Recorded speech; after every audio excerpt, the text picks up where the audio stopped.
dowladda federaalka Soomaaliya ayaa soo dhaweysay doorashooyinka qof iyo codka taasoo maalinta bari ah oo ay taariikhdu tahay 13 bisha November looga dareerayo deegaanada maamulka Somaliland war-saxaafadeed ka soo baxay wasaaradda arrimaha gudaha iyo dib u heshiisiinta dowladda federaalka Soomaaliya ayaa lagu yiri doorashooyinka qof iyo codka ee maamulka Somaliland waxa ay ahmiyad gooni u leeyihiin dowlad wanaagga iyo sidoo kale geedi socodka hanaanka dowlad dhiska dowladda federaalka Soomaaliya wasaaradda arrimaha gudaha ee dowladda federaalka Soomaaliya ayaa sidoo kale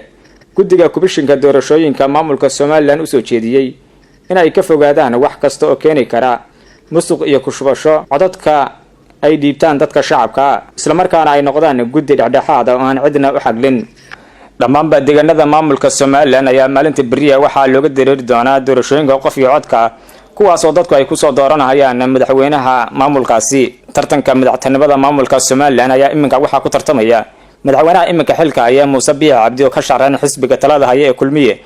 sidoo kale labada xisbi mucaarada oo kala xisbiga mucaaradka ee wadani